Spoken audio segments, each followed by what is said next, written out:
इसको लेकर के आपने एक जो करप्शन या भ्रष्टाचार का सवाल उठाया और कल की रैली की बात की, बहुत इंटरेस्टिंग है कि ये रैली कहां हो रही है।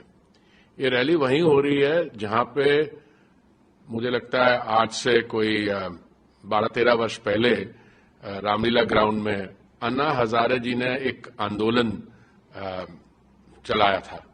उस आंदोलन में श्री अरविंद केजरीवाल जी भी भाग ले रहे थे। उस समय वो कहते थे कि वो तो सोशल एक्टिविस्ट हैं और वो कभी राजनीति में नहीं आना चाहते हैं।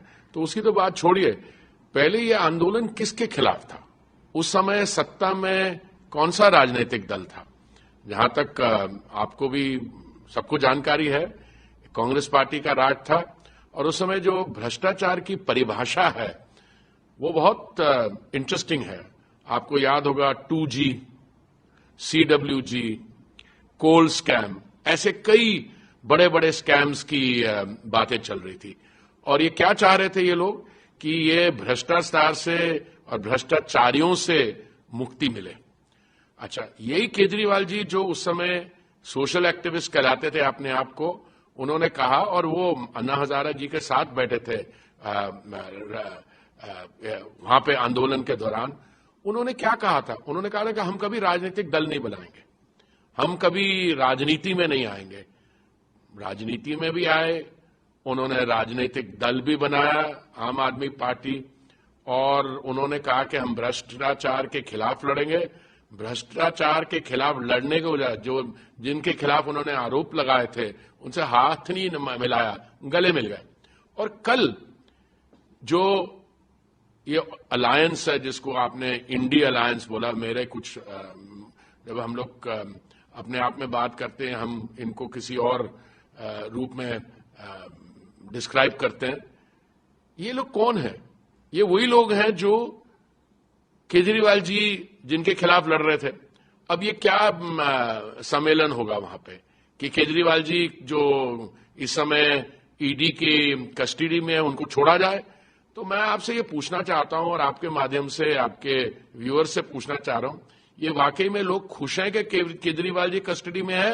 वही केजरीवाल जी जिन्होंने इनके खिलाफ आंदोलन चलाया था कि ये सीरियसली उनको चिढ़ाना चाह रहे? देखिए, मुद्दा क्या है इस समय? मुद्दा ये है कि दिल्ली में वही केजरीवाल जी जो जब अन्ना हजारे जी के साथ बैठते थे कहते थे कि हम तो शराब के बिल्कुल खिलाफ हैं।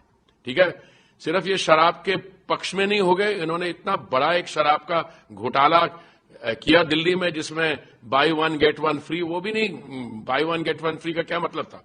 जो एजेंट्स थे उनके कमीशन 4% से 12% हो गई और बहुत सारा पैसा करप्शन में डाइवर्ट हो गया। कहां गया? अभी जो हम लोग सुन रहे हैं, गोवा के चुनाव में गया, इधर गया, उधर गया। अब ये इनकी पोजीशन देखिए, भ्रष्टाचार के ये खिलाफ थे और खुद भ्रष्टाचार में पड़ गए। शराब के ये खिलाफ थे और खूब इन्होंने शराब का घोटाला किया।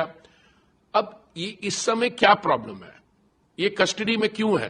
क्योंकि नवंबर 2023 से लेके इन्फोर्समेंट डायरेक्टरेट ने 9 बार इनको समन्स भेजे, और समन्स भेजे उसमें सिर्फ एक ही काम करना था, आप अपीयर हो जाते, उनसे बातचीत कर लेते।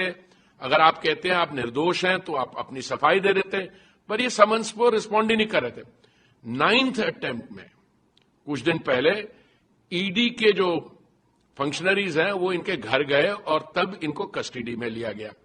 आज क्या इश्यू है? इश्यू ये है कि वो कह रहे हैं कि हमारे खिलाफ कोई आरोप नहीं है, कोई पैसा नहीं मिला। अरे भाई साहब, इतना बड़ा घोटाला करने के बाद पैसा कोई अपने घर में थोड़ा रखता है?